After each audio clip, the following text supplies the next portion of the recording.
Ya estamos de regreso, 7:40. En el estudio está con nosotros el senador y futuro ministro de Express, José García Ruminot. ¿Cómo le va? Muy buenos días, muchas gracias por la invitación. Buenos días a todas las auditoras y auditores. ¿Usted fue ayer a La Moneda o no? No fue a La Moneda. No. Ya, pero estaba en la oficina del presidente electo. Estaba en la oficina del presidente electo, sí. ¿Qué interpretación tiene usted del desaguisado que se vivió en el día de ayer? Yo creo que la información que hemos ido conociendo de a poco y la hemos ido conociendo básicamente a través de los análisis y de los trabajos que han hecho los medios de comunicación es tan importante para el país, tan relevante, me refiero naturalmente a lo del cable chino, que cuesta entender que el presidente Boric no haya convocado al presidente electo y a su equipo a una reunión especial de tal manera de informarle de esta situación. Chile es una economía pequeña, Chile es un país pequeño frente a estas dos grandes potencias, Estados Unidos y China, y por lo tanto tiene que hacer un manejo súper prudente, tiene que hacer un manejo súper equilibrado. Ambos son socios importantes para Chile, entonces mayor razón para haberle dado a esta información que iba manejando el gobierno actual, para haberle dado la importancia que tenía. El ministro de Transporte en su, digamos, en la bilateral que tuvo con el actual ministro, el futuro ministro. El 13 de febrero. No le dijeron nada, absolutamente nada. Y lo reconoció ayer Juan Carlos Muñoz, dijo que no le entregó la información porque le pareció que era una información en ese momento confidencial.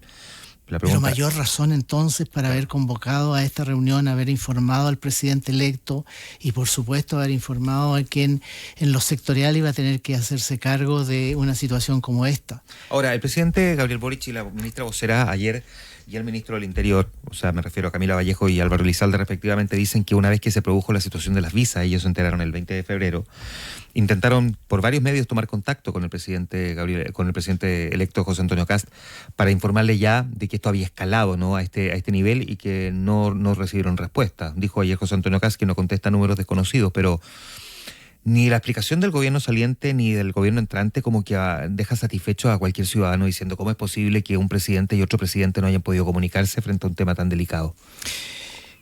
A mí la experiencia me dice que cuando uno quiere conversar con alguien, más todavía cuando se trata de materias extraordinariamente, no solo importantes, yo diría fundamentales, vitales para nuestro país, uno siempre logra la forma de hacerlo. A lo mejor había que enviar un emisario a la casa del presidente electo, a lo mejor había que usar quizá la palabra usar está mal dicha, pero había que haberse comunicado con el ministro del Interior, quizá haberse comunicado conmigo, no sé, pero porque efectivamente, y yo creo que en esto no cometo ninguna infidencia, el teléfono que usa el presidente Boric es un teléfono que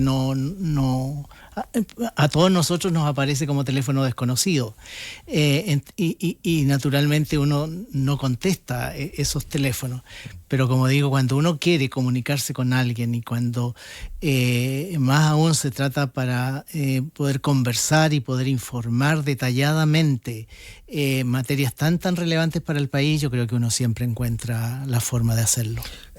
También una cosa que llama la atención es que incluso si el presidente solo le enunció a José Antonio Kast el problema en términos de la delicadeza de lo que representaba en estos momentos el proyecto del cable chino, considerando que por lo demás China es nuestro principal socio comercial, que José Antonio Kast no haya inquirido más detalles también.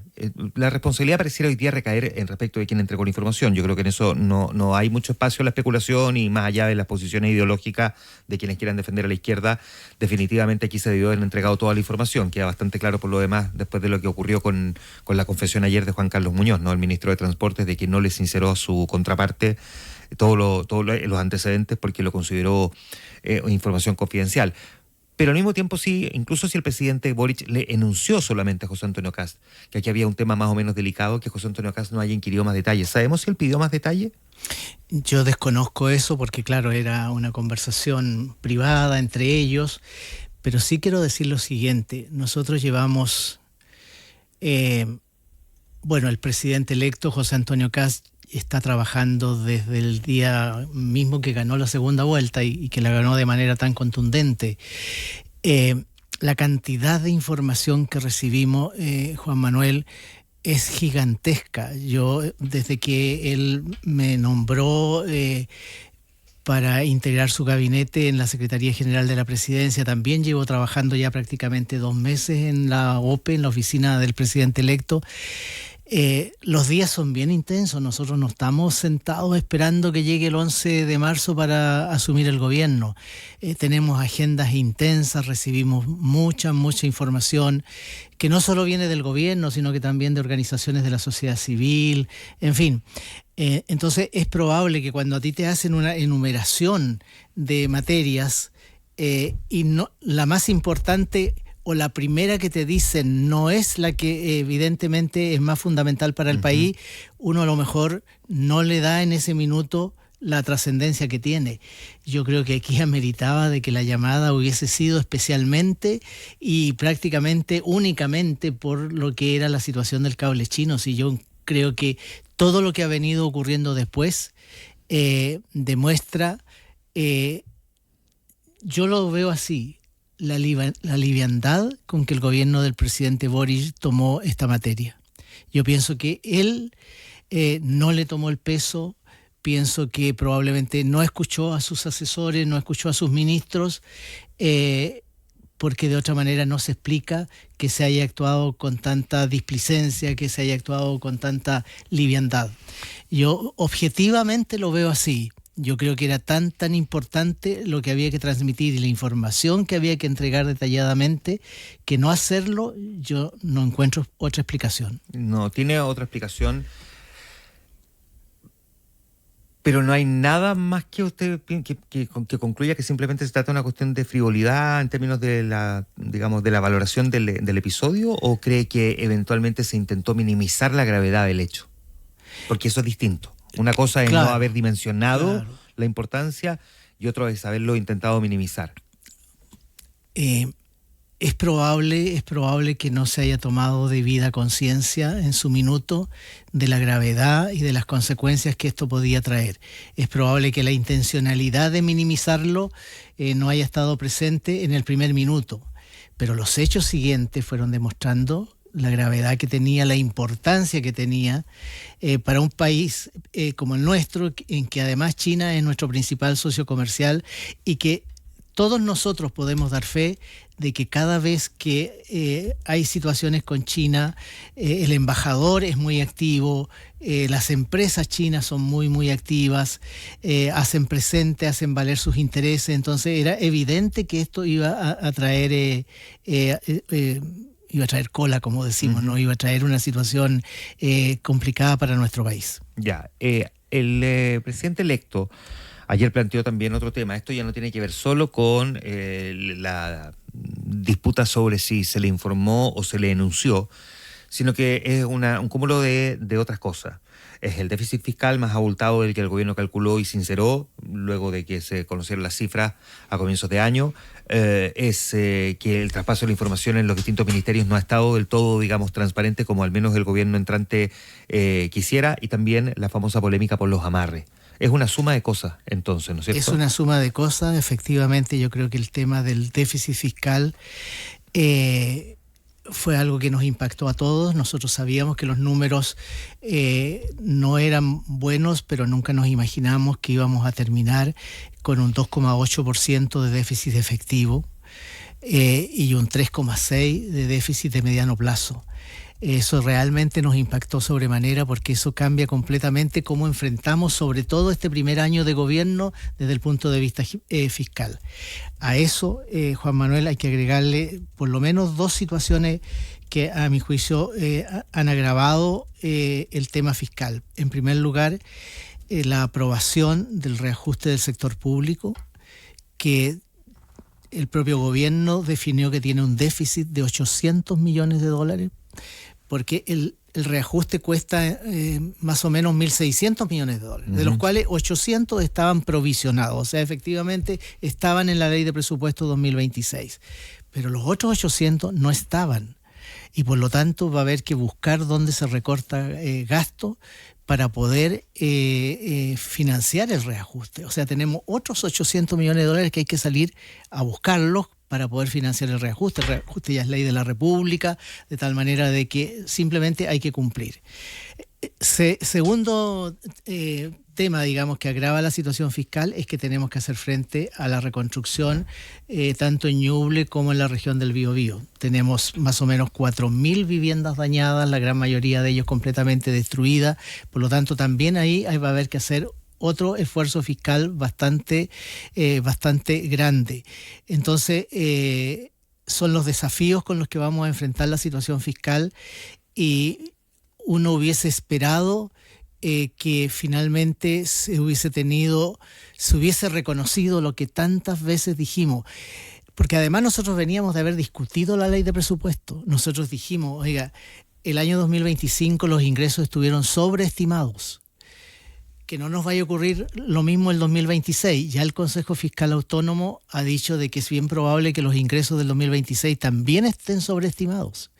Entonces la situación fiscal es mucho más compleja de lo que se ha dicho, de lo que se ha anunciado, de lo que se ha informado. Entonces, obviamente que eso produce una situación de tener que buscar de dónde vamos a sacar los recursos.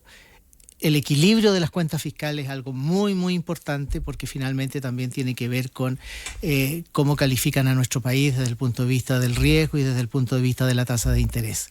Así que, claro, eso también, que fue como a mediados de enero, ¿verdad? También fue una situación que nos impactó sobremanera, porque también debió haberse reconocido, ¿sí? También debió haberse dicho, sobre todo, de que la situación fiscal iba a ser mucho más dura, mucho más difícil, mucho más compleja de lo que inicialmente se había estimado, particularmente en la discusión de la ley de presupuesto 2026. ¿Usted cree que el gobierno ya lo tenía claro en ese momento? O sea, uno espera que la autoridad lo tenga claro, uno espera que el ministro de Hacienda, que la directora de presupuesto lo tenga claro, porque ellos están viendo los números, están viendo los ingresos fiscales. Yo me imagino, día a día están viendo los ingresos fiscales. Entonces, si uno ve que no se están cumpliendo las expectativas, que no se están cumpliendo las metas, bueno, uno tiende a tomar medidas y a poder controlar más el gasto, porque de otra manera uno sabe lo que va a ocurrir. ¿Cómo fue la bilateral suya? Tranquila, yo tengo un ministerio que es relativamente pequeño.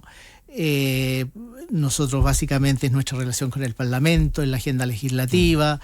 La agenda legislativa, Macarena Lobos la conoce perfectamente bien. Ella es una funcionaria que todo el mundo le tiene mucho cariño, mucho aprecio. Ella es muy dedicada, es muy trabajadora, está todos los días en el Congreso. Estamos todos los días conversando desde muchos años, digamos, porque Macarena Lobos ha cumplido diversos roles en el Estado a través de diversos gobiernos. Entonces, claro, la relación con ella es muy fluida, y la información que nos tenía que entregar, los proyectos de ley pendiente, la situación financiera de su ministerio, que repito es un ministerio pequeñito, entonces no tiene inversiones, en fin. Yo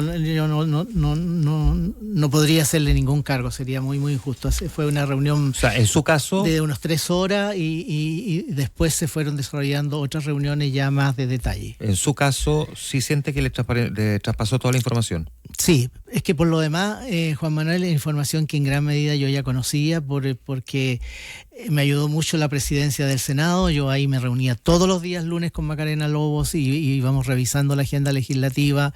En ese momento nos preocupaba mucho la agenda de seguridad por el acuerdo que había firmado el presidente anterior del Senado, Juan Antonio Coloma. Sacamos gran parte de la agenda de seguridad.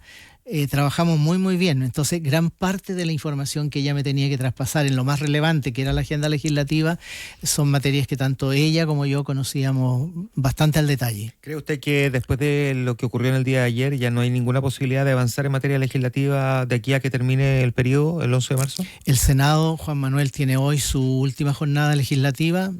El próximo martes vamos a tener una tradicional sesión de despedida, porque somos varios los senadores que dejamos el Senado, y por lo tanto lo que hagamos hoy día va a ser ya, digamos, finalmente lo que va a suceder. ¿Y qué van a hacer hoy día? Hoy día está en el primer lugar de la tabla ya para votar un proyecto de ley que busca que haya cumplimiento alternativo de las penas. Después vamos a tener probablemente un proyecto de seguridad, es decir, el proyecto de... No sé si va a poder ingresar la reforma constitucional de Gendarmería, porque ayer terminó su trámite en la Comisión de Constitución, pero eso sería realmente sería un avance muy, muy importante, no obstante que los gremios manifiestan aprehensiones, básicamente de no perder beneficios económicos. Esto es solo la reforma constitucional que permitiría que Gendarmería pase a depender del Ministerio de Seguridad.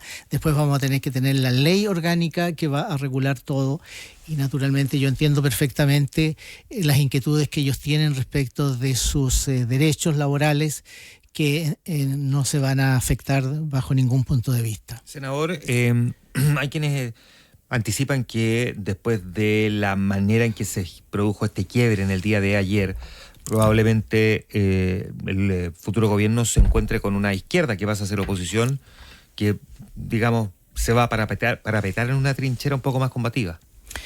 Yo espero que no. Claro, yo me imagino que usted espera que no, pero ¿cree que eso pueda llegar a ocurrir? O sea, yo espero que no. Sé que han estado trabajando tanto en el Senado como en la Cámara en tener una integración más transversal en las mesas en los 4 años, de tal manera de que haya una participación de también otros sectores políticos. Así que yo confío en que no sea así. Estas cosas suceden, estas cosas ocurren, en el Parlamento ocurren con mucha más, habitualidad, y finalmente uno sabe que tiene que dar vuelta a la página y uno sabe que tiene que volver a conversar y que hay que volver a construir acuerdos. Yo confío en que el Congreso lo va a hacer. Tenemos grandes desafíos, el desafío de la seguridad es muy importante, el desafío del desarrollo económico y la creación de nuevos empleos. Estamos prácticamente con 1 millón de personas sin trabajo, que salen a buscar trabajo y que no lo encuentran. Son desafíos país, y yo creo que todos los sectores políticos, o la mayoría de los sectores políticos que venimos recién saliendo de una elección presidencial y venimos recién saliendo de una elección parlamentaria, nos vamos a hacer eco de esas urgencias sociales, nos vamos a hacer eco de esas demandas ciudadanas, y que vamos a estar a la altura de estos desafíos. Ya, y por último, en términos de lo que va a ser la ceremonia del traspaso de mando, porque está precedida de esta tensión que no habíamos visto, nunca habíamos visto. Sé que hubo alguna escaramuza entre Piñera y Bachelet en algún momento, pero nada comparable a lo que al menos al día de hoy se percibe en el ambiente de una tensión bien marcada, bien potente.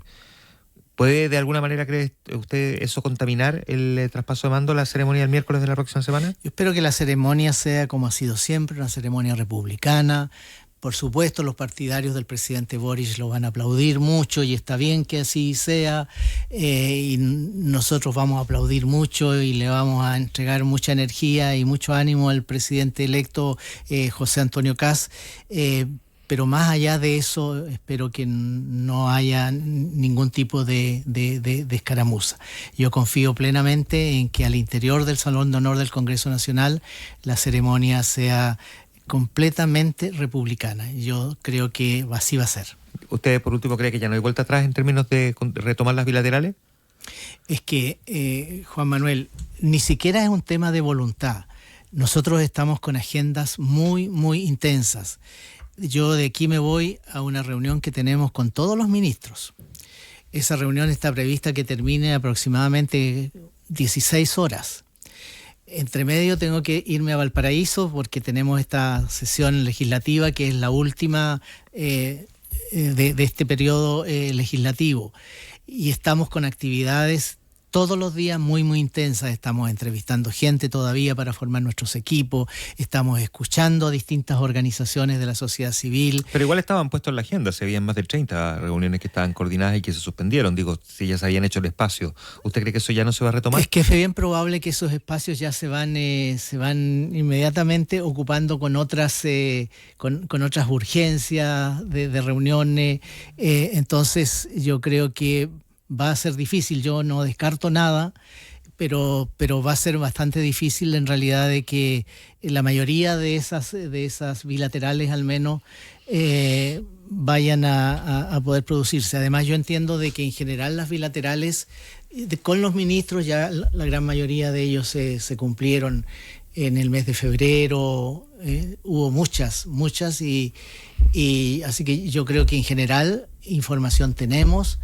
Y bueno, la que no tenemos la vamos a recabar durante los primeros días a partir del 12 de marzo. José García Ruminot, senador, futuro ministro secretario general de la Presidencia, muchas gracias por haber venido a conversar con nosotros esta mañana. Muchas gracias, Juan Manuel. Que le vaya muy bien. Muchas gracias. 8 de la mañana en punto.